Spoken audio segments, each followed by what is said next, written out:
Hello students, welcome to Magnet Brains. मैं Rupali Verma. Magnet brains आपको 100% free education देता है। यहाँ पर आकर आप कोई भी वीडियो किसी भी सब्जेक्ट का, किसी भी क्लास का, जितनी बार जब भी देखना चाहें आपको 100% फ्री ही मिलेगा।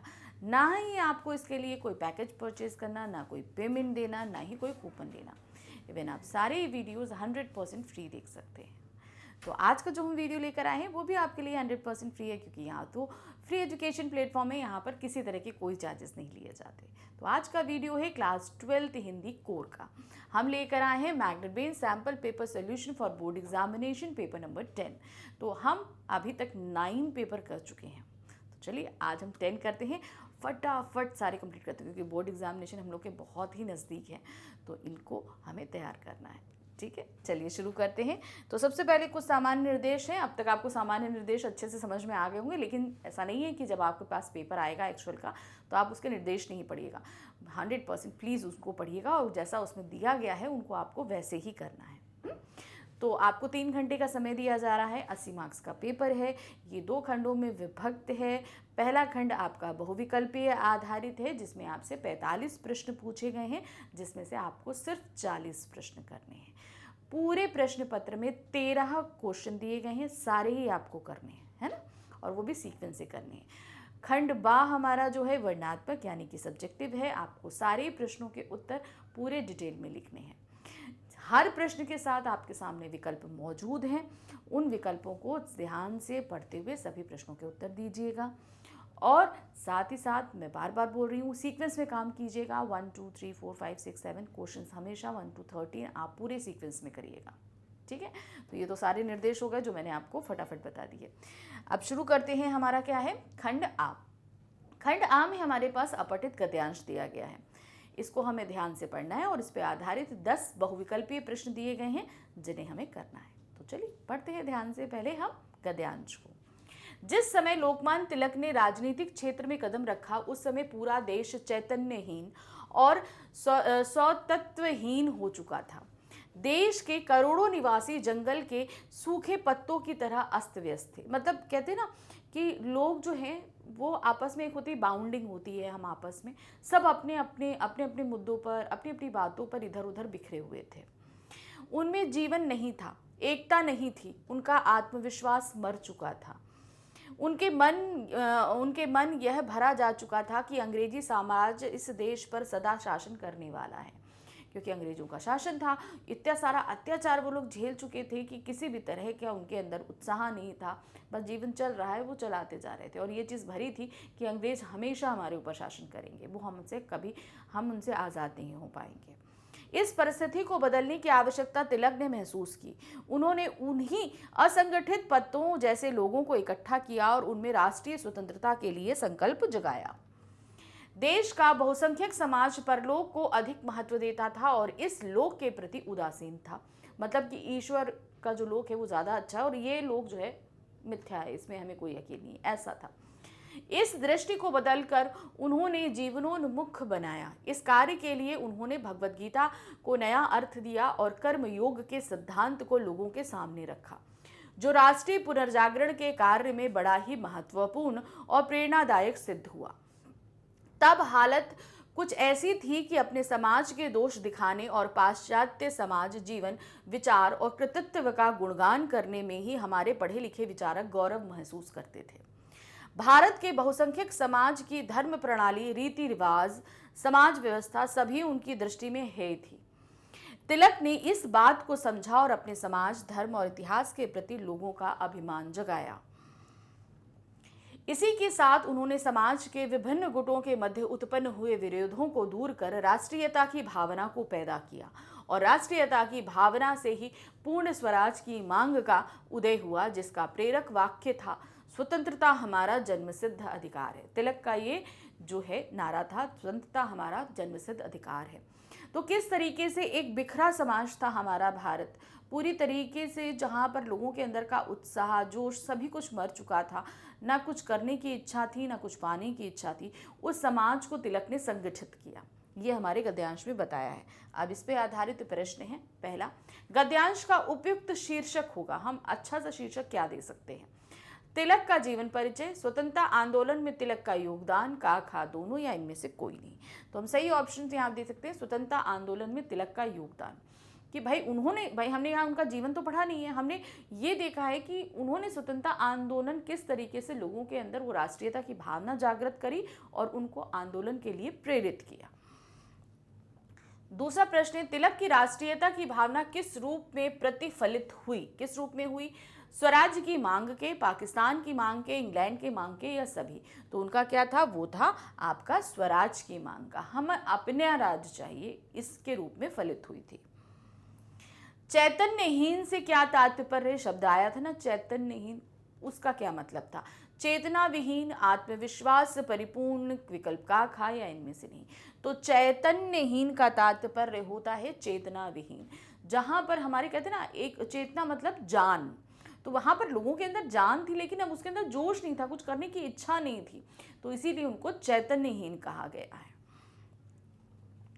भारतीयों की तुलना किससे की गई है? गीले पत्ते, सूखे पत्ते, मिट्टी या पेड़? तो किससे किया गया था? वो जंगल के सूखे पत्तों से उनकी तुलना की गई है।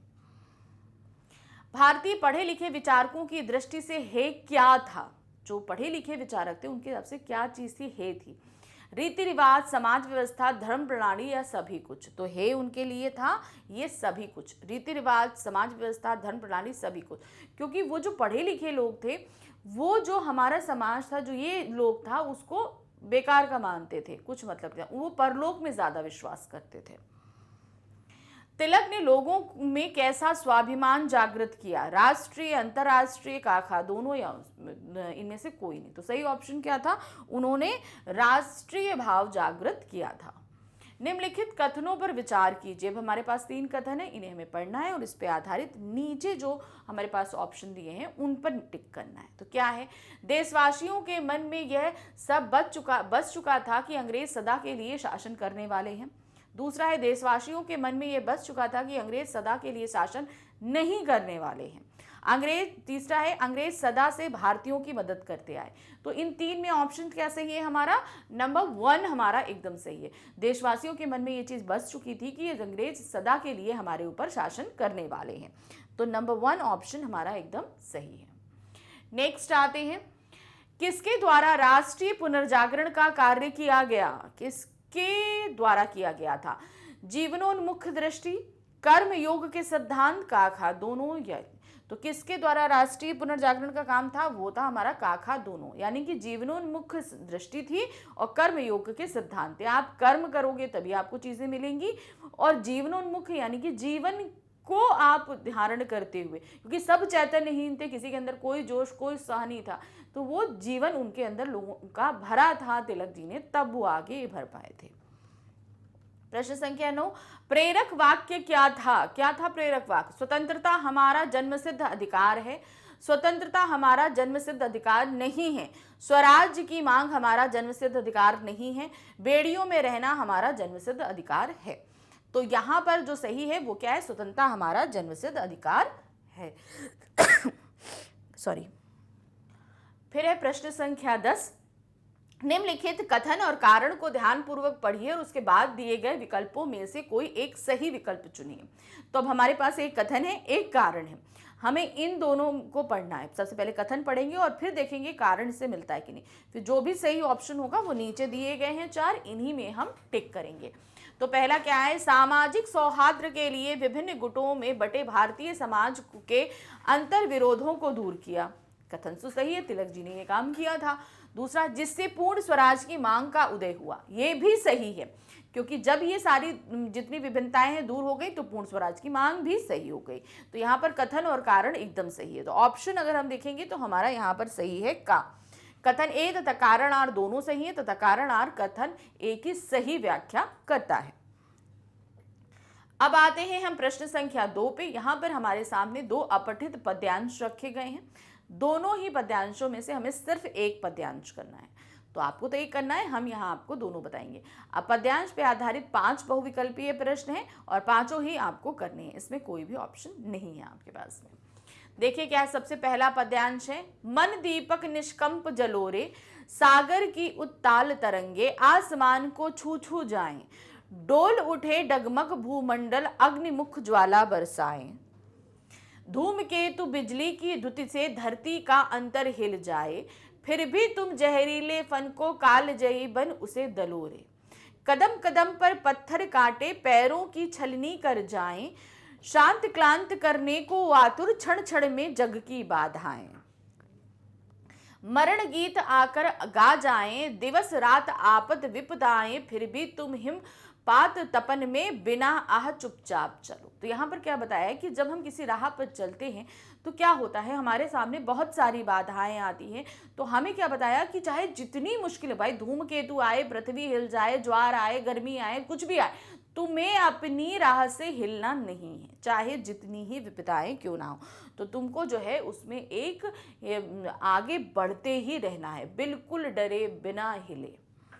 अब इस पे पहला प्रश्न है, कवि ने बाधाओं को दूर करने हेतु क्या बनने को कहा है? देवता, कालजयी, दीपक या जहरीला नाग? तो उन्होंने बनने के लिए क्या बोला है? वो बोला है कालजयी, यानी कि ऐसा जो हमेशा जिंदा रहे, वो होता है कालजयी, हमेशा चलता रहता है। बाधाओं को किसकी उपमा दी गई है? पत्थर और कांटे की, फूल और कलियों की, दीपक और बाती की, जीवन और मृत्यु की। तो यहाँ पर बाधाओं को वो उपमा दी गई है पत्थर और कांटे की। नेक्स्ट प्रश्न है, कवि मानव मन को क्या करने को कहता है? प्रतिशोध लेने को, यादों के भंवर में ना भटकने को, निडर रहने को, धर्म युद्ध करने को।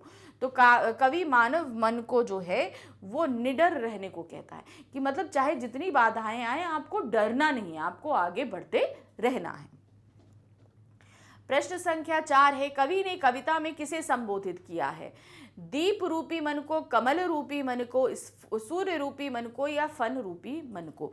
तो यहाँ पर जिसको संबोधित किया है वो है दीप रूपी मन को। तो मन जो है वो दीपक की तरह आपको हमेशा जलाकर रखना है, क्योंकि दीपक जलता रहेगा तो हमेशा आपके जो है पथ पर वो उजाला बना रहेगा। तो मन जब तक पक्का रहेगा हम हमेशा आगे बढ़ते रहेंगे। प्रश्न संख्या 5 है, छड़ छड़ छू छू कदम कदम में कौन सा अलंकार है? देखिए एक ही शब्द 2 बार आया है, दोनों बार उसका अर्थ सेम है, तो यहाँ पर ये जो होगा वो अलंकार है पुनरुक्ति प्रकाश अलंकार। अब आते हैं हम दूसरे पद्यांश पे। दूसरा पद्यांश क्या है? मैंने गढ़े ताकत और उत्साह से भरे भरे कुछ शब्द, जिन्हें छीन लिया मठाधीशों ने, दे दिया उन्हें धर्म का झंडा। उन्मादी हो गए मेरे शब्द, तलवार लेकर मिटाने लगे अपना ही वजूद। फिर रचे मैंने इंसानियत से लबरेज ढेर सारे शब्द, अब कि उन्हें अगवा कर लिया सफेद पोश लिटोरों ने, और दबा दिया उन्हें कुर्सी के पाए तले। असहनीय दर्द से चीख रहे हैं मेरे शब्द, और वे कह रहे हैं अट्टहास। अब मैं गढ़ूंगी, बोऊंगी उन्हें, निराई गुड़ाई और खाद पानी से लहलहा उठेगी फसल। तब कोई मठाधीश, कोई लुटेरा छीन नहीं पाएगा उन्हें, छीनने की कोशिश में भी गिर ही जाएंगे कुछ दाने, और समय आने पर फिर उगेंगे वे, एक बार, 2 बार, बार बार लगातार उगेंगे मेरे शब्द। तो यहाँ पर क्या बताया जा रहा है कि किस तरीके से जो है हम जब भी प्रेम का भाव लेकर आते हैं तो कहीं ना कहीं सब कुछ स्वार्थी लोग, यहाँ मठाधीशों और सफ़ेद पोशों के रूप में कुछ स्वार्थी लोगों को जो है सांप्रदायिकता फैलाने का कार्य कर दिया जाता है।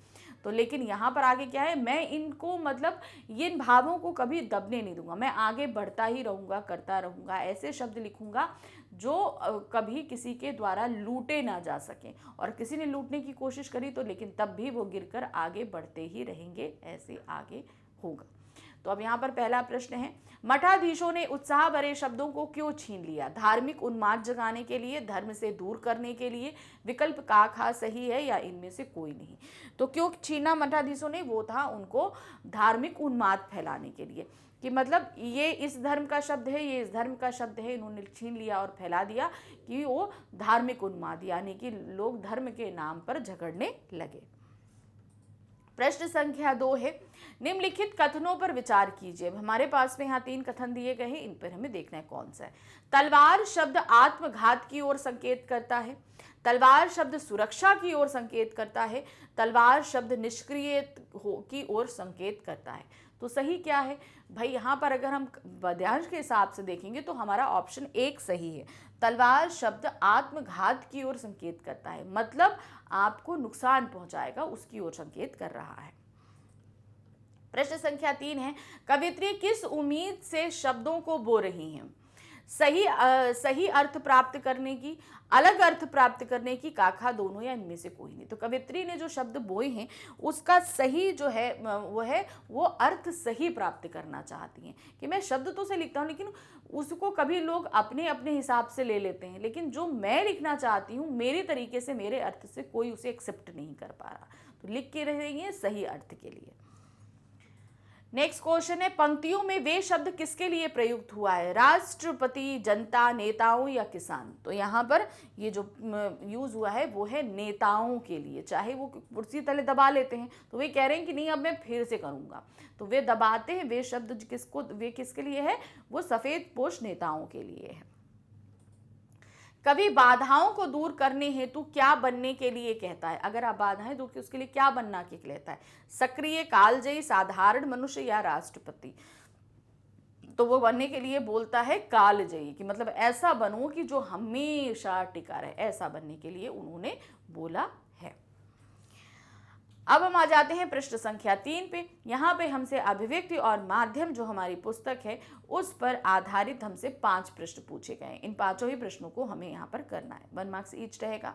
पहला है, भुगतान के आधार पर काम करने वाले पत्रकार कहलाते हैं? फ्रीलांसर, वॉचडॉग, बीट या संपादक? तो वो कहलाते हैं फ्रीलांसर। नेक्स्ट है, समाचार के प्रारंभिक अंश को क्या कहते हैं? जो समाचार हम लिखा जाता है, आपको पता है उल्टा पिरामिड शैली में लिखा जाता है, तो उसका जो प्रारंभिक हिस्सा होता है उसे हम क्या कहते हैं? इंट्रो, बॉडी, ककार या ये सभी? तो वो क्या कहलाता है? इंट्रो, आमुख या मुखड़ा, ये तीनों ही चीज कहलाती है हमारी। तो यहाँ पर आया है इंट्रो। नेक्स्ट है, निम्न में से प्रिंट मीडिया का माध्यम है? प्रिंट मीडिया, प्रिंट मतलब जहां पर जो चीज छपी होती है वो। टेलीविजन, रेडियो, सिनेमा या समाचार पत्र? तो प्रिंट मीडिया क्या है? वो है समाचार पत्र। अब हम आते हैं, यहां पर हमारे पास कॉलम दिया गया, कॉलम का को कॉलम खा से उचित मिलान कीजिए। तो ध्यान देते हैं, सिनेमा दृश्य माध्यम, समाचार प्रिंट माध्यम, बिल्कुल सही है। तीसरा, ऑल इंडिया रेडियो की स्थापना मारथॉनी? नहीं, ऑल इंडिया रेडियो की स्थापना हुई 1936 में। तो यहाँ तीसरे का हमारा क्या होगा? चौथा, सॉरी,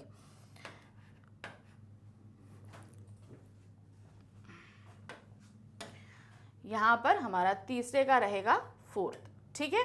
फिर आते हैं रेडियो का आविष्कार मारथॉनी, तो हमारा चौथे का तीसरा रहेगा, ठीक है। और पहले दूसरे का दूसरा रहेगा और पहले का पहला रहेगा। तो पहला, दूसरा, चौथा, तीसरा जो भी सीक्वेंस में आएगा वो हम लिखेंगे। ये आ रहा है हमारा गा, देखिए पहला, दूसरा, चौथा और तीसरा, गा हमारा एकदम सही ऑप्शन आ रहा है, देखिए, ठीक है ना। तो यहाँ पर रेडियो और क्या कहते हैं, ऑल इंडिया रेडियो, रेडियो का आविष्कार, ये जो है क्रॉस में दिया गया है, बाकी सब सही है। नेक्स्ट आते हैं, ऑल इंडिया रेडियो वर्तमान में किस संस्था के अंतर्गत आता है? प्रसार भारती, भारतीय टेलीग्राम, डीडी नेशनल या ये सभी? तो यहाँ ऑल इंडिया रेडियो वर्तमान समय में जो आता है वो है प्रसार भारती के अंतर्गत। अब हम आते हैं प्रश्न संख्या 4 पे। यहाँ पर हमारी जो बुक है आरोह, उसके काव्य खंड के अध्याय के जो पाठ हैं, काव्य खंड है ना, तो उन अध्यायों में से हमारे सामने किसी एक अध्याय का कुछ अंश रखा गया है, इसको हम पढ़ेंगे और इस पे आधारित 5 प्रश्नों के हम उत्तर देंगे। तो देखिए, पहले हम काव्यांश पढ़ते हैं। जन्म से ही वे अपने साथ लाते हैं कपास, पृथ्वी घूमती हुई आती है उनके बेचैन पैरों के पास, जब वे दौड़ते हैं बेसुध छतों को भी नरम बनाते हुए, दिशाओं को मृदंग की तरह बजाते हुए, जब वे पेंग भरते हुए चले जाते हैं डाल की तरह लचीले वेग से ये अक्सर। तो यहाँ पर ये जो हमारे सामने काव्यांश रखा गया है ये पतंग कविता से लिया गया है।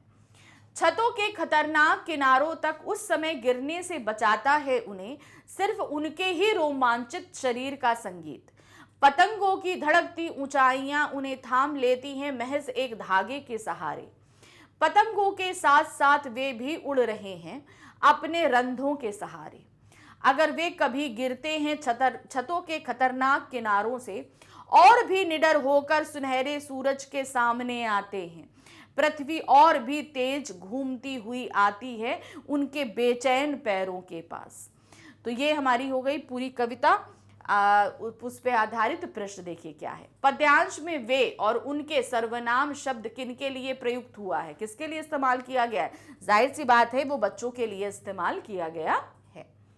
नेक्स्ट क्वेश्चन है, जन्म से ही वे अपने साथ लाते हैं कपास पंक्ति का आश्रय क्या है? इसका मतलब क्या है? बच्चे के जन्म पर कपास का उपहार दिया जाता है। बच्चे कपास की तरह सफेद होते हैं। जन्म से ही बच्चे कपास जैसी कोमल भावनाएं और लचीला शरीर लेकर आते हैं। यह उपयुक्त में से कोई नहीं। तो इसका यहाँ पर सही ऑप्शन आएगा हमारा गा।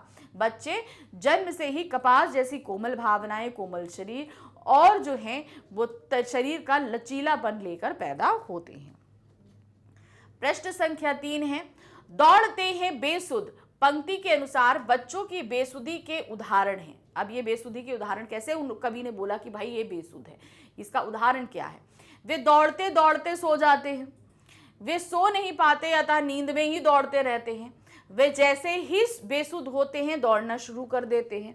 तीसरा, कटी पतंग को लूटने के लिए वे छतों पर बेसुध होकर दौड़ते हैं, वे छतों के खतरनाक किनारों पर भी बेसुध होकर दौड़ने लगते हैं।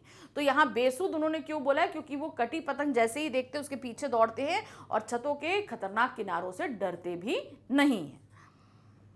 नेक्स्ट क्वेश्चन है क्वेश्चन नंबर 4, अलंकार की दृष्टि से कौन सा विकल्प सही है? अब हमारे सामने 4 विकल्प रखे गए हैं, हमें देखना है कौन सा सही है। धागे के सहारे उपमा अलंकार, नहीं, गलत है। पैरों के पास, ये हमें सही लग रहा है, पा और पा ये हमको सही लग रहा है, लेकिन आगे बढ़ते हैं, अभी हम इसको टिक नहीं कर रहे हैं। और भी निडर होकर, पुनरुक्ति, यहाँ पे ऐसा पुनरुक्ति प्रकाश जैसा कोई भी नहीं है तो ये भी गलत है। उस समय गिरने से, छे का अनुप्रास, ये भी गलत है। तो सही ऑप्शन हमारा क्या आ रहा है? खा, पैरों के पास। यहाँ पे पा और पावंड की अवनति के कारण यहाँ पर अनुप्रास अलंकार है। प्रश्न संख्या 5 है, छतों के किनारों से उन्हें गिरने से कौन बचाता है? अब बच्चे जब छतों के किनारे से जाते हैं तो उन्हें उन किनारों से गिरने से कौन बचा रहा है? बच्चों की मदमस्त गतिविधियां, उनकी रोमांचकारी अनुभूतियां, उनकी बेखौफ एवं रोमांचक निश्चिंतता या उपरोक्त सभी। तो यहाँ पर उन्हें जो बचाता है वो है ये सारी ही चीजें, मदमस्त गतिविधियां, रोमांचकारी अनुभूतियां और बेखौफ और रोमांचक निश्चिंतता। अब आते हैं प्रश्न संख्या 5 पे। यहाँ पे हमारे सामने हमारी बुक आरोह के गद्य खंड के अध्याय में से एक यहाँ पर पैराग्राफ या अनुच्छेद रखा गया है, गद्यांश रखा गया है। इसको हम पढ़ेंगे और इस पे आधारित 5 बहुविकल्पीय प्रश्नों के उत्तर देंगे। तो चलिए देखते हैं कौन सा गद्यांश है। फिर जीजी बोली, देख तू तो अभी से पढ़ लिख गया, मैंने तो गांव के मदरसे का भी मुंह नहीं देखा, पर एक बात देखी है कि अगर 30-40 मन गेहूं उगाना है तो किसान 5-6 सेर अच्छा गेहूं अपने पास से लेकर जमीन में क्यारियां बनाकर फेंक देता है, उसे बुआई कहते हैं। यह तो सूखे में हम अपने घर पर पानी इन पर फेंकते हैं, वह भी बुआई है। यह पानी गली में बोएंगे तो सारे शहर, कस्बा, गांव पर पानी वाले बादलों की फसल आएगी। तो यहाँ पर काले मेघा पानी दे पाठ से ये गद्यांश लिया गया है। हम बीज बनाकर पानी देते हैं, फिर काले मेघों से पानी मांगते हैं। सब ऋषि मुनि कह गए कि पहले खुद दो, तब देवता तुम्हें 4 गुना 8 गुना करके लौटाएंगे। भैया ये तो हर आदमी का आचरण है, जिससे सबका आचरण बनता है। यथा राजा तथा प्रजा, सिर्फ यही सच है। सच यह भी है कि यथा प्रजा तथा राजा, यही तो गांधी जी महाराज कहते हैं।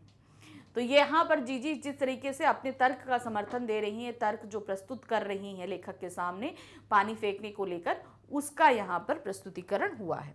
अब इस पे आधारित प्रश्न देखिए क्या है। बुआई के लिए किसान किस प्रकार से श्रम करता है?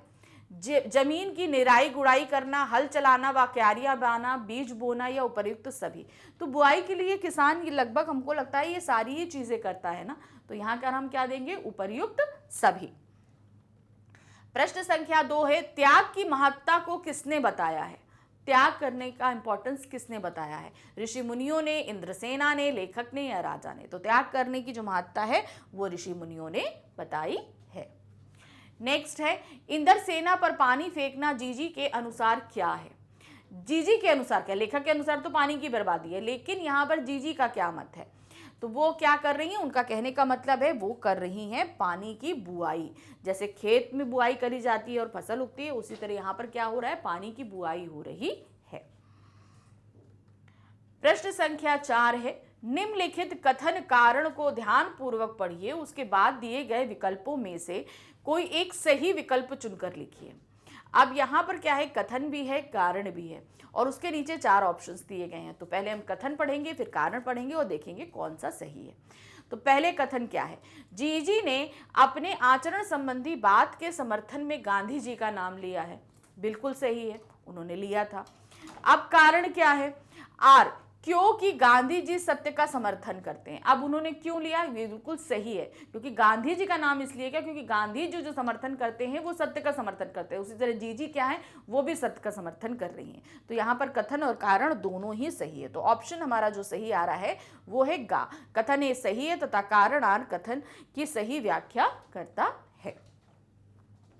प्रश्न संख्या 5 है, गद्यांश के आधार पर निम्नलिखित कथनों पर विचार कीजिए। अब हमारे सामने 3 कथन प्रस्तुत है, हमें इन्हें पढ़ना है और इसके हिसाब से नीचे जो ऑप्शंस दिए गए हैं उन्हें हमें टिक करना है। पहला है, जीजी किसान के उदाहरण द्वारा यह सिद्ध करना चाहती हैं कि इंदस सेना पर जल समर्पित करना होगा। दूसरा है, जीजी किसान के उदाहरण द्वारा सिद्ध करना चाहती हैं कि खेती के लिए हल आवश्यक है। तीसरा है, खेती का कार्य वर्षा पर पूरी तरह निर्भर होता है। तो जीजी ने यहाँ अगर किसान का उदाहरण दिया है तो उन्होंने किसका जस्टिफिकेशन दिया है कि पानी देना बिल्कुल सही है। तो यहाँ पर इंदस सेना पर जल समर्पित करना बिल्कुल सही है। तो पहला ऑप्शन हमारा एकदम सही है। तो यहाँ पर हमारा सही होगा का। अब हम आते हैं प्रश्न संख्या 6 पर। यहाँ क्या दिया है, निम्नलिखित प्रश्नों के उत्तर हेतु निर्देशानुसार सही विकल्प का चयन कीजिए। यहाँ पर हमारी बुक जो है वितान भाग 2 का जो पाठ है उन पर आधारित 10 बहुविकल्पीय प्रश्न रखे गए हैं। इन 10 को हमें करना है और ये हमारे 10 मार्क्स के रहेंगे। पहला प्रश्न है, लेखक ने अपनी पढ़ाई के संबंध में किसकी सहायता लेने का सुझाव दिया। किसका सुझाव दिया था, वो था आपका दत्ताजी राव का। नेक्स्ट है, लेखक का पिता अपना पूरा दिन कहाँ व्यतीत करता था, खेतों में, घर पे, रखमाबाई के पास या पाठशाला में। तो पूरा दिन वो कहाँ रहते थे, रखमाबाई के पास में। तीसरा है, लेखक के पिता के लिए किसका बुलावा सम्माननीय बात थी। किसका बुलावा आया तो सम्माननीय बात थी, वो था आपका दत्ताजी राव यानी देसाई जी का। नेक्स्ट है, यशोधर बाबू का चड्ढा के संबंध में क्या विचार था। चड्ढा के संबंध में क्या विचार था, अद्भुत, बदतमीज, कामचोर या सम हाउ इम्प्रॉपर। तो उनका विचार क्या था, वो था सम हाउ इम्प्रॉपर। जो चीज़ उन्हें समझ में नहीं आती थी, अच्छी नहीं लगती थी, जिससे वो अपना तर्क नहीं बैठा पाते थे, तो उसके लिए क्या कहते थे, सम हाउ इम्प्रॉपर। प्रश्न संख्या 5 है, चड्ढा यशोधर बाबू की कलाई घड़ी का क्या कहकर मजाक उड़ाता था। चूनेदानी, चूहेदानी, माचिस की डिबिया या खटारा। तो क्या कहता था जो मजाक उड़ाता था, वो कहता था चूहेदानी कहकर मजाक उड़ाया करता था। प्रश्न संख्या 6 है, किशन दा ने यशोधर बाबू को कितने रुपए उधार देकर मदद की थी। जब शुरू में आए थे तो कितने रुपए देकर मदद की थी, 20, 50, 100 या 150। तो उन्होंने कितने दिए थे, वो दिए थे 50 रुपए। प्रश्न संख्या 7 है, निम्नलिखित कथनों पर विचार कीजिए। हमारे पास 4 कथन है और हमें बताना है कौन सा सही है। उसी के हिसाब से नीचे ऑप्शन में टिक करेंगे। यशोधर बाबू की शादी 6 फरवरी 1947 को हुई। यशोधर बाबू की शादी 8 फरवरी 1947 को हुई। यशोधर बाबू की शादी 9 फरवरी 1947 को हुई। यशोधर बाबू की शादी 10 फरवरी 1947 को हुई। तो सही क्या ऑप्शन है, उनकी शादी 6 फरवरी 1947 को हुई थी। तो यहाँ पर पहला ऑप्शन हमारा एकदम सही है। नेक्स्ट क्वेश्चन है, कुंड की सबसे महत्वपूर्ण विशेषता क्या थी। जो अतीत के दबे पांव पाठ में जो कुंड बताया गया था उसकी क्या विशेषता थी। इसका विशाल आकार, कुंड के नीचे उतरती सीढ़ियां, पक्की ईंटों का जमाव, 3 तरफ से बने साधुओं के कक्ष। तो इसकी सबसे बड़ी विशेषता थी वो था पक्की ईंटों का जमाव। जो जमाव किया गया था उसकी वजह से, उसमें जो चूना गाड़ी लगाया गया था उसकी वजह से जो अच्छा पानी है उसमें वो बाहर नहीं रिसता था और बाहर का गंदा पानी अच्छे में नहीं मिलता था। विशाल कोठार किस प्रयोग में लाया जाता था? जो सबसे बड़ा कोठार था वो किस प्रयोग में लाया जाता था? सेना के अस्त्र शस्त्र रखने के लिए, कर के रूप में प्राप्त अनाज रखने के लिए, तीर्थ यात्रियों व साधुओं के ठहरने के लिए, लगान के हिसाब किताब के बही खाते रखने के लिए। तो वो किस युग में आता था? वो था कर के रूप में प्राप्त अनाज रखने के लिए, क्योंकि बहुत बड़ा कोठार था तो वो अनाज भरा जाता था जो लोगों से कर के रूप में लिया जाता था। प्रश्न संख्या 10 है, फसलों की ढुलाई किसके द्वारा की जाती थी?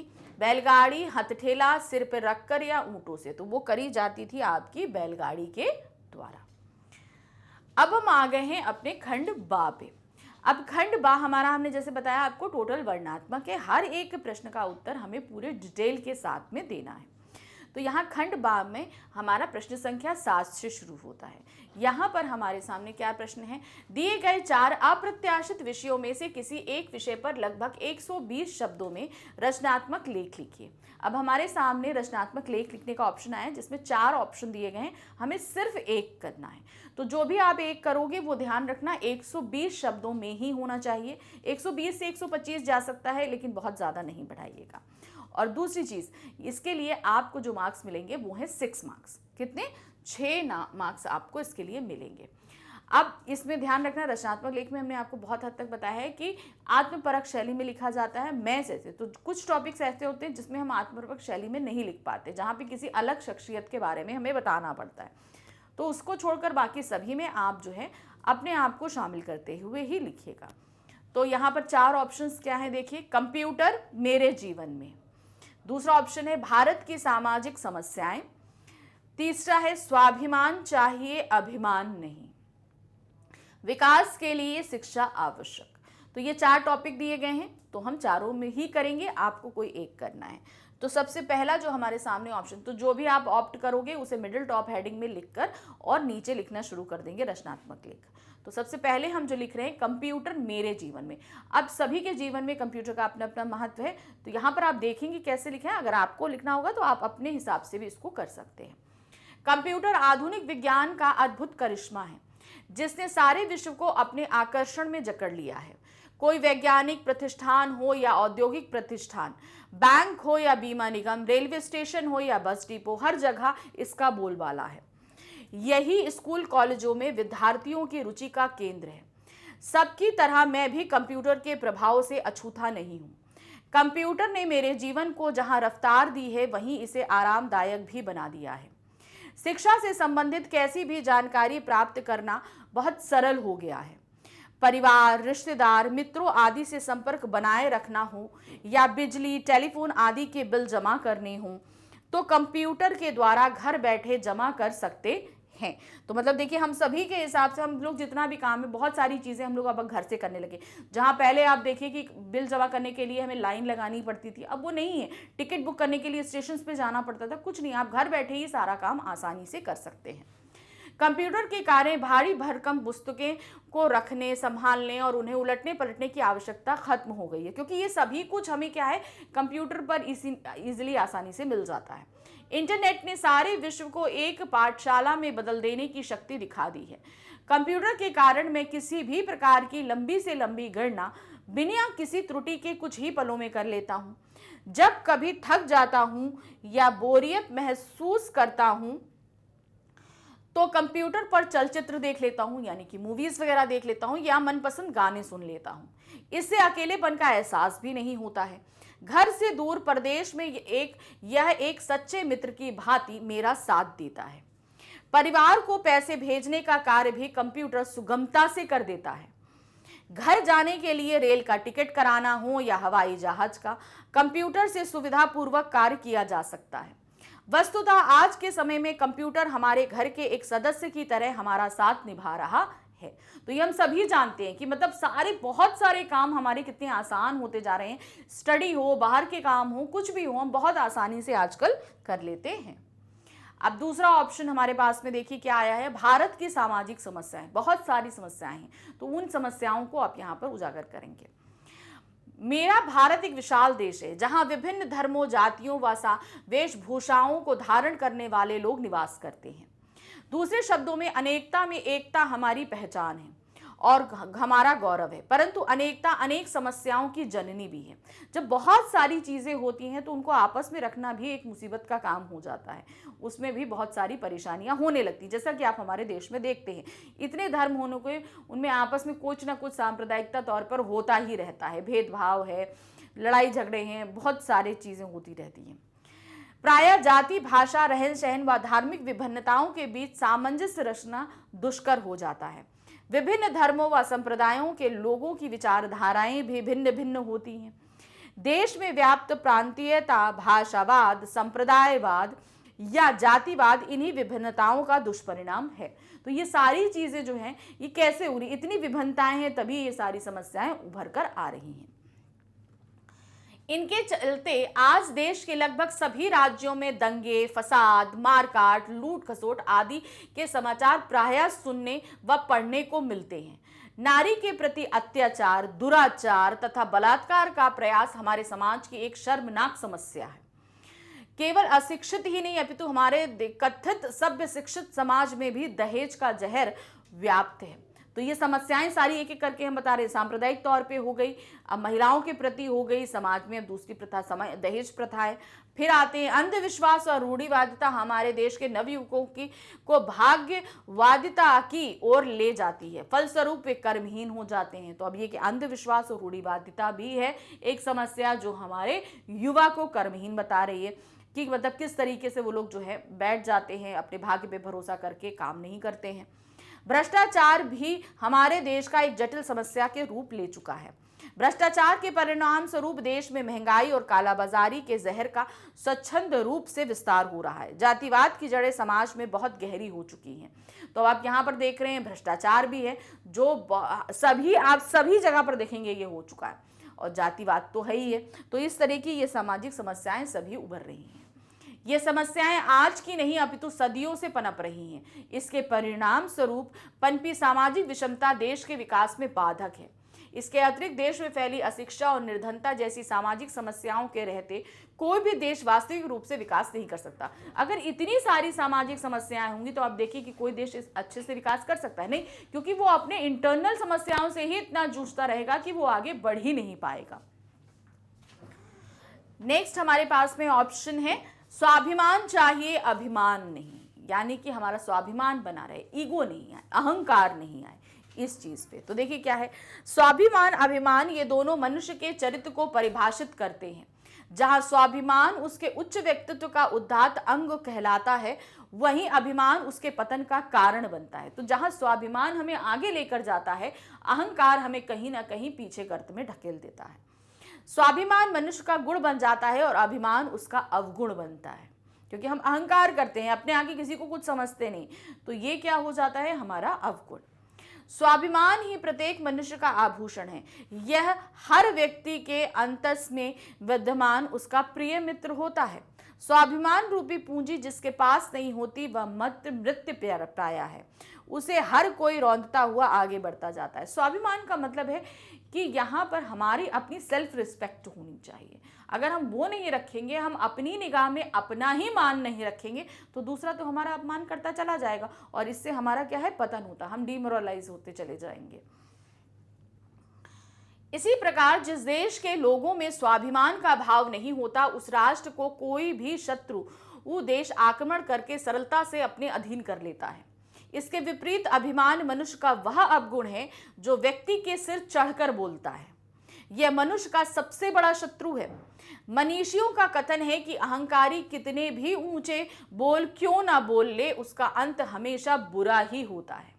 चाहे जितनी बड़ी बड़ी बातें कर ले, मगर वो तो गलत कर रहा है, तो उसका तो अब जैसे कहते हैं ना, रावण देखिए कितना बड़ा वेद था, सब कुछ अच्छा, सबसे बड़ा भक्त शिव जी का, लेकिन उसने अहंकार किया, इसलिए उसका दमन हुआ ना। स्वाभिमानी मनुष्य मृत्यु तुल्य कष्टों का भी हंसकर सामना कर लेता है। वे अपने स्वाभिमान का सौदा कभी भी किसी भी मूल्य पर नहीं करते। ऐसे स्वाभिमानियों से तो बड़े बड़े साम्राज्य भी थर थर कांपते हैं। वे जानते हैं कि ऐसे लोग अपने लिए कभी समझौता नहीं करते। तो स्वाभिमान व्यक्ति ऐसा होता है कि हम उनको तोड़ नहीं सकते, खरीद नहीं सकते। तो ऐसे व्यक्तियों के साथ क्या होता है, कोई भी जो है उनसे क्या कहते हैं, आप संपर्क करने या कोई गलत काम कराने नहीं कर सकता। तो इसलिए उनसे सभी लोग थर थर कांपते हैं। वही अभिमानी लोग खुद तो डूबते ही हैं, अपने साथियों को भी डुबाने का अपराध करते हैं। वे इस तथ्य को भूल जाते हैं, घमंडी का सिर नीचा। तो यहाँ पर क्या है, जो घमंडी होते हैं वो अपना तो जाते हैं, अपने साथ 4-5 को और लेके जाते हैं। अभिमानी का अंत सदैव बुरा होता है, जैसे रावण और हिरण्यकश्यप जैसे अभिमानियों का हुआ। अतः हमें स्वाभिमानी बनना चाहिए, अभिमानी नहीं। मैं भी ऐसा ही स्वाभिमानी बनूंगा। तो स्वाभिमानी बनना है, अभिमानी नहीं।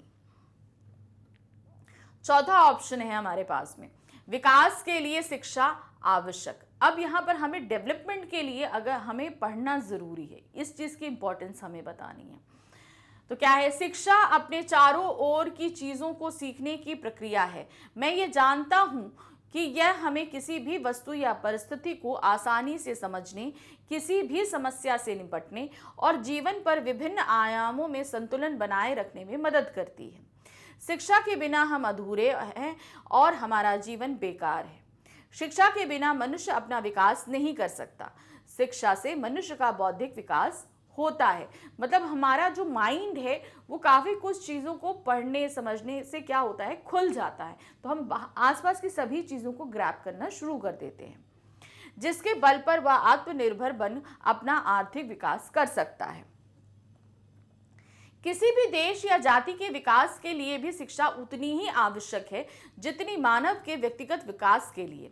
इसीलिए हमारे देश में पढ़े इंडिया बढ़े इंडिया जैसे शिक्षा कार्यक्रमों को आगे बढ़ाया जा रहा है।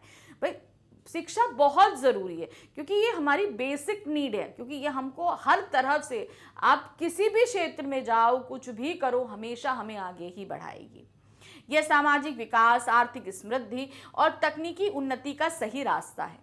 शिक्षा वैज्ञानिकों की शोध कार्यों में, यांत्रिक मशीनों में, आधुनिक जीवन में आवश्यक अन्य तकनीकियों में आविष्कार में सहायता करती है। यह समाज में सामान्य संस्कृति और मूल्यों को विकसित करती है। इस तरह देश शिक्षा के द्वारा अपने चहुमुखी विकास की ओर अग्रसर होता है। तो शिक्षा अगर हम करते हैं तो हर क्षेत्र में हम आगे बढ़ते हैं, हमारे साथ हमारा देश भी आगे बढ़ता है। तो अब इस प्रश्न के साथ हमारा रचनात्मक लेख खत्म हुआ। अब हम आ जाते हैं प्रश्न संख्या 8 पे। यहाँ पर क्या दिया है, ध्यान से देखिए कि इन्हीं 2 प्रश्नों के उत्तर लगभग 60 शब्दों में देने हैं। अब वर्णनात्मक प्रश्न जो हम पढ़ते हैं ना, तो हमें बहुत ध्यान देना होता है, जो शब्द लिमिट दी रहती है। तो अब यहाँ पर हमारी बुक अभिव्यक्ति और माध्यम से हमारे सामने 3 प्रश्न प्रस्तुत किए गए। हमें सिर्फ 2 प्रश्नों के उत्तर देने हैं, लेकिन सिर्फ 60 शब्दों में। यहाँ पर एक प्रश्न हमारा रहेगा 3 मार्क्स का, ठीक है। तो 2 प्रश्न हमने किए तो 6 मार्क्स का हो गया। तो पहला प्रश्न हमारा यहाँ पर देखिए क्या दिया है, कहानी कला की ऐतिहासिक पृष्ठभूमि पर प्रकाश डालिए। कहानी लिखने की जो कला होती है, इसकी ऐतिहासिक यानी कि बहुत समय पहले की, हमें जो इसकी पृष्ठभूमि है उस पर प्रकाश डालना है।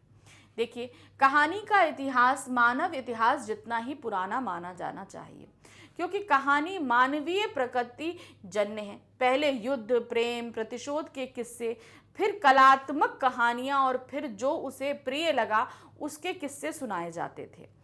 धीरे धीरे वीरता और बलिदानों और त्याग तपस्या के किस्से भी सुनाए गए, जिससे व्यक्तियों में साहस के साथ साथ मानवीय मूल्य भी बने। तो किस तरीके से इतिहास हुआ, पौराणिक हुआ, वीरों की कहानी हुई, तो इन सभी को सुनाकर कहानी पहले इसलिए सिर्फ मनोरंजन के लिए तो नहीं होती थी, वो लोगों के अंदर मानवीय मूल्य और उन्हें प्रेरणा देने के लिए भी कही जाती थी। परियों की कहानियां, भूत प्रेतों की डरावनी कहानियां, राजा रानी की कहानियां, साधारण जीवन से जुड़ी आम आदमी की कहानियां आदि रोचक कहानियों से शुरू हुई और वर्तमान में सामाजिक विसंगतियों पर प्रहार करती कहानियां रची जाने लगी। अब देखिए, बहुत सारी ऐसी चीजें हमें समाज में फैली, तो बहुत सी कहानी क्या है, उन समस्याओं पर तंज भी करती हैं। शिक्षा देने के लिए कहानी विधा का प्रयोग किया गया और पंचतंत्र की कहानियां निकली। धीरे धीरे कहानी के साथ उद्देश्य का सम्मिश्रण हो गया, जो कि उत्तरोत्तर विकसित होता गया। तो किस तरीके से कहानियां हमेशा लोगों के अंदर कुछ ना कुछ प्रेरणा देने और कुछ मूल जो हमारे तत्व हैं या मूल जो जीवन मूल्य हैं उनको निखारने के लिए किया गया। और आज क्या है, समाज में जो विसंगतियाँ व्याप्त हैं उनको भी हमारे सामने रखा जाता है इन कहानियों के माध्यम से। क्वेश्चन नंबर 2 है, रेडियो नाटक किसे कहते हैं। अब आपको इस पर प्रश्न है, ये इस पे उत्तर देना है। क्या होता है रेडियो नाटक? रेडियो संचार का एक साधन है जिसके माध्यम से किसी भी संदेश को एक स्थान से दूसरे स्थान पर पहुंचा सकते हैं, लेकिन केवल आवाज के माध्यम से, इसलिए इसे दूरभाष यंत्र भी कहते हैं।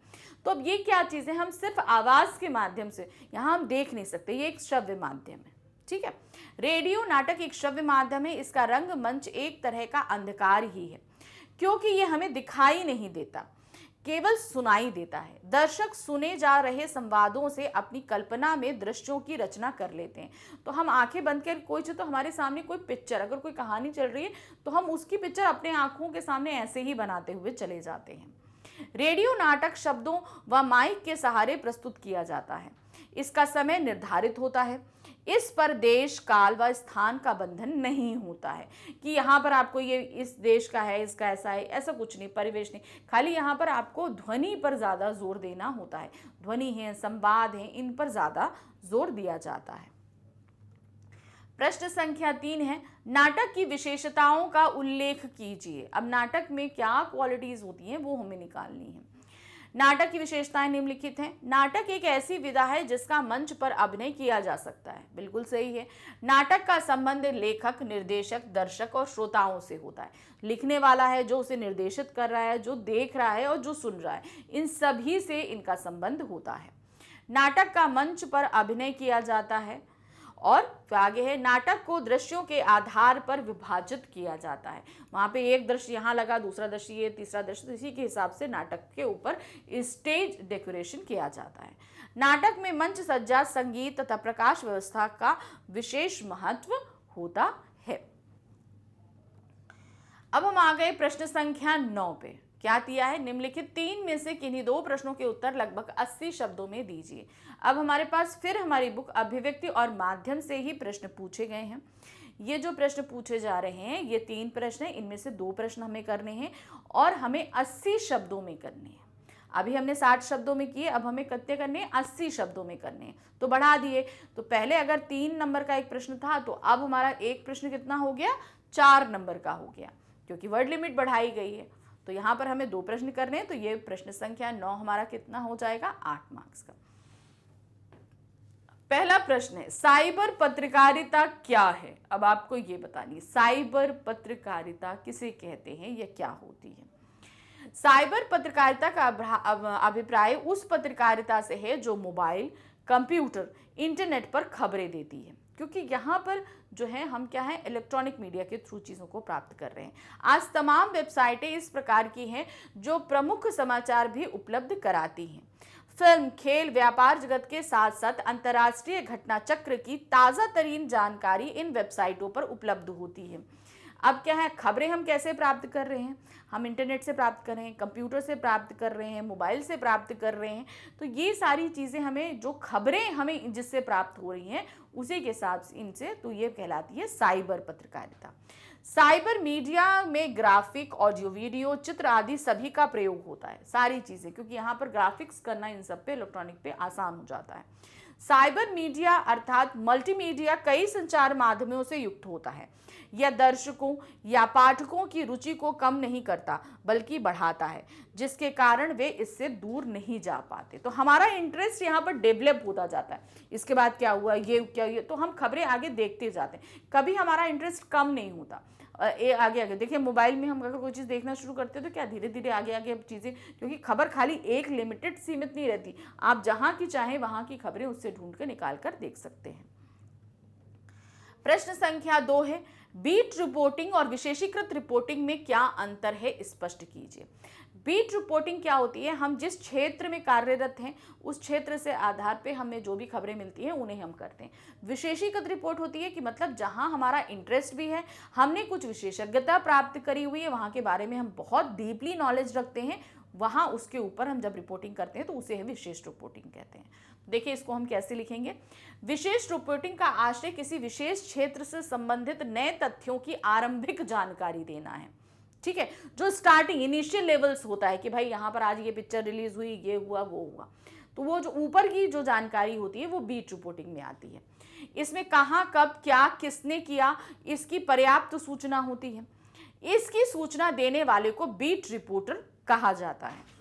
विशेषीकृत रिपोर्टिंग से आश्रय सामान्य समाचारों के बाद विशेष क्षेत्र या विशेष से जुड़ी समस्याओं का, घटनाओं का या अन्य किसी मुद्दे का गहराई से विवेचन करना। मतलब कोई भी चीज है उसके डीपली अंदर, मान लीजिए हमने जैसे बोला कि ये फिल्म रिलीज हुई, अब वो फिल्म जो रिलीज हुई उसके अंदर भाई कितना उसने कलेक्शन किया, पहले दिन का कलेक्शन कितना रहा, 2 दिन का कलेक्शन कितना रहा, इसके निर्देशक कौन है, डायरेक्टर कौन, जो भी है कैरेक्टर्स हैं, इसके पीछे अगर कोई स्टोरी घटित हुई है या कोई एक्सीडेंट हुआ है या कुछ कहीं कहाँ शूटिंग हुई है, ये पूरी जानकारी निकालना ही क्या कहला देता है, मतलब डीपली नॉलेज कलेक्ट करना हमारा विशेषीकृत रिपोर्टिंग कहलाता है।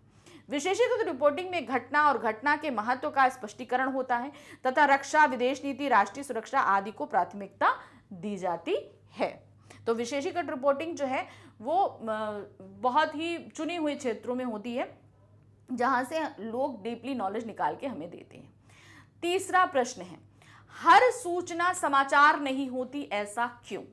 भाई देखिए, सूचनाएं तो बहुत सारी आती हैं लेकिन हर सूचना समाचार नहीं बन सकती, क्योंकि अब ये डिपेंड करता है लोगों के इंटरेस्ट पे।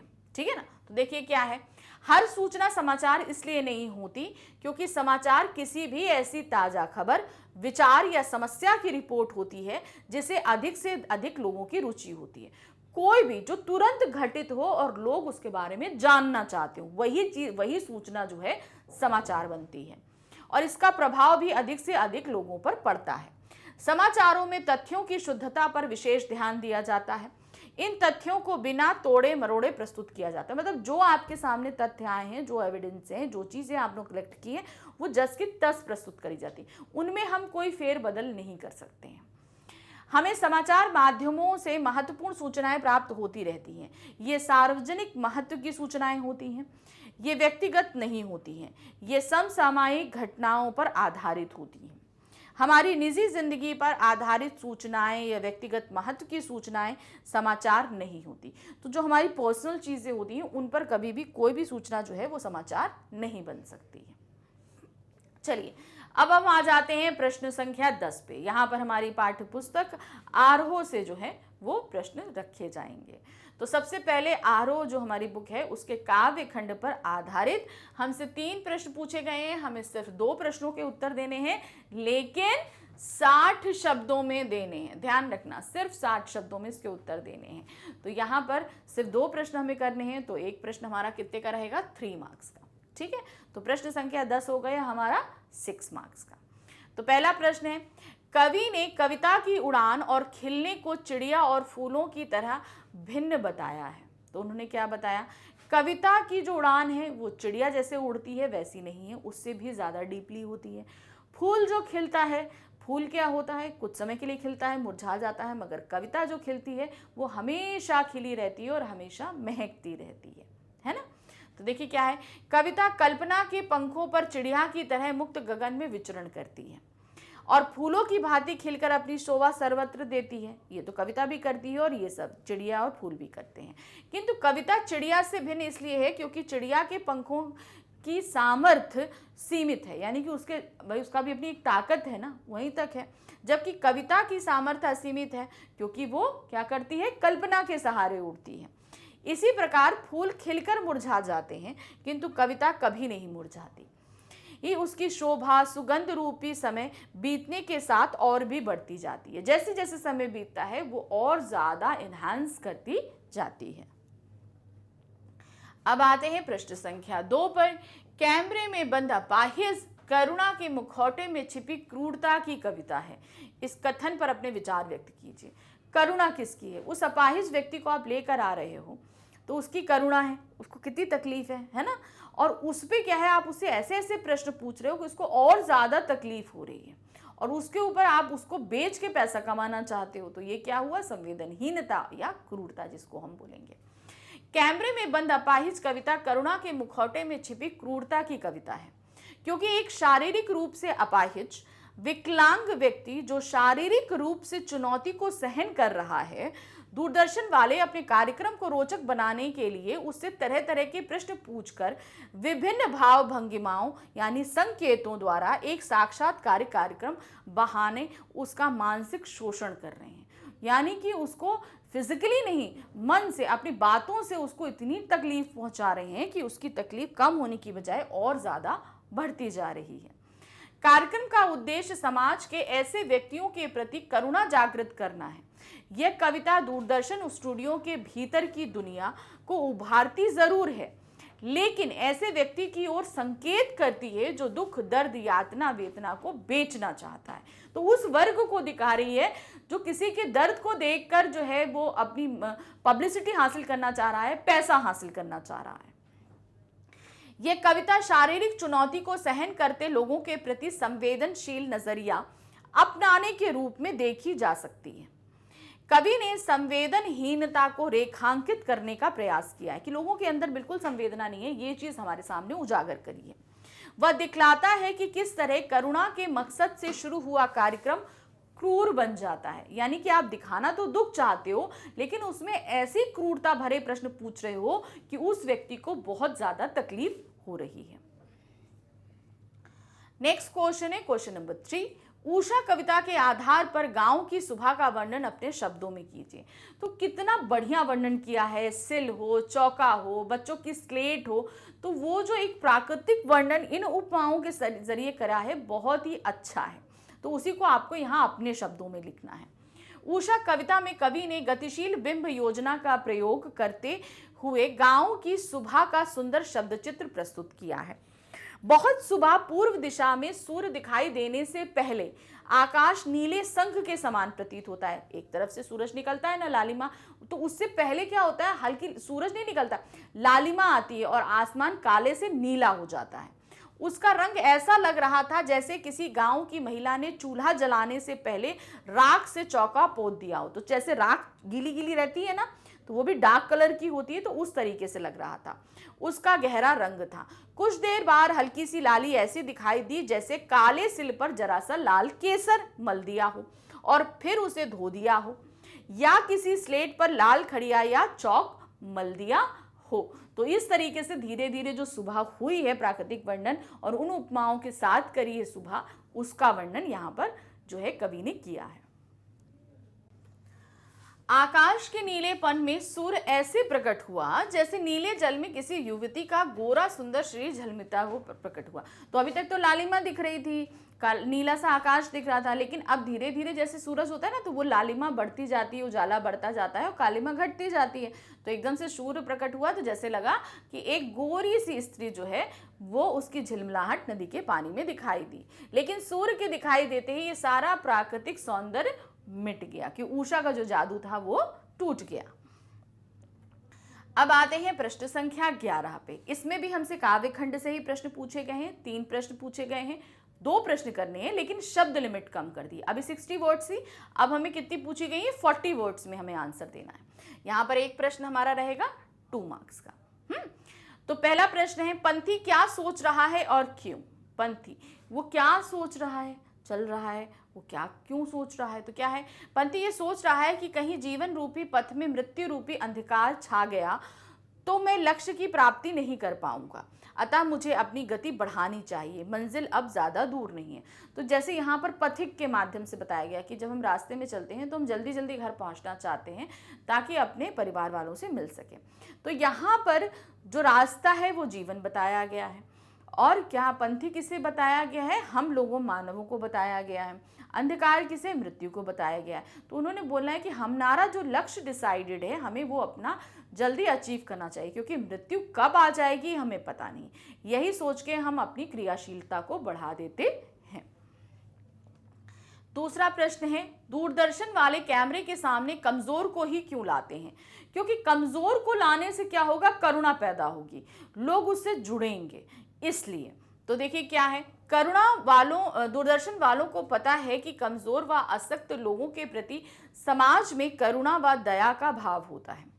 लोग दूसरे के दुख के बारे में जानना चाहते हैं और दूरदर्शन वाले उनकी इस भावना का फायदा उठाते हैं, हुए ऐसे कार्यक्रम बनाते हैं। मतलब हम जो है ना ऐसे दुखी लोगों के बारे में जानना चाहते हैं तो उनको ला के और इसका फायदा उठाते हैं ताकि लोग ज़्यादा से ज़्यादा उनके चैनल को देखें और उनकी जो है पब्लिसिटी हो और वो ज़्यादा से ज़्यादा पैसा कमा सकें। प्रश्न संख्या 3 है, तुलसीदास के समय तत्कालीन समाज कैसा था? उस समय अंधविश्वास व्याप्त था, लोगों के पास जो है वो खाने को नहीं था, जातिगत विभिन्नताएं भी बहुत सारी थी। तो देखिए क्या है, तुलसीदास के समय में सामाजिक मान्यताएं व परंपराएं नष्ट हो गई थी।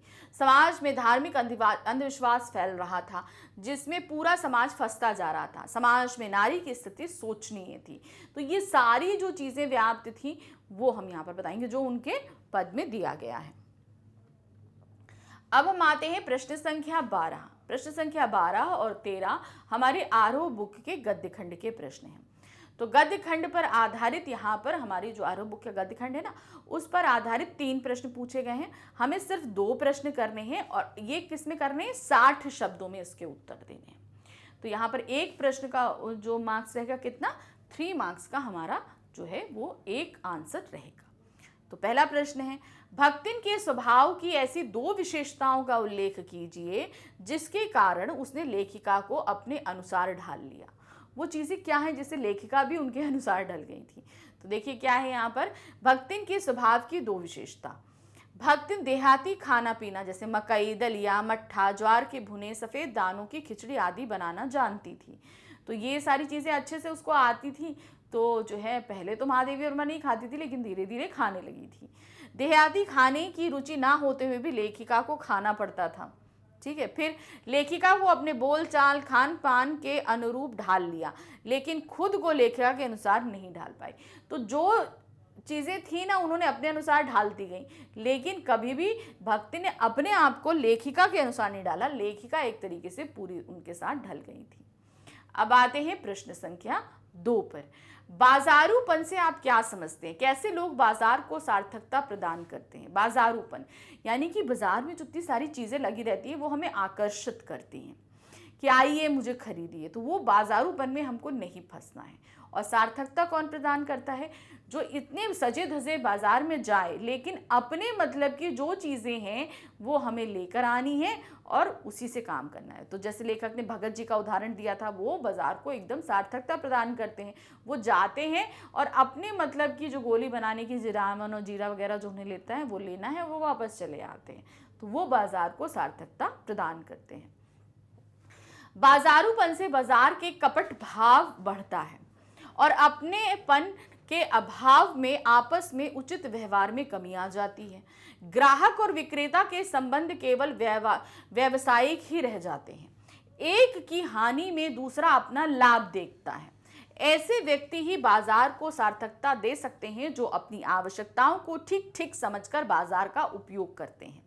यदि हम बाजार की चमक दमक में फंसकर रह गए तो हमें असंतोष, तृष्णा, घृणा एवं ईर्ष्या से घायल कर बेकार बना डालता है। तो कहने का तात्पर्य क्या है हमारा, कि बाजारूपन का तात्पर्य है कि वो हमको लूटने में रहता है ना, कि भाई आइए आप ज़्यादा से ज़्यादा रेट में ज़्यादा से ज़्यादा सामान बेच दीजिए, और यही बाजारूपन होता है।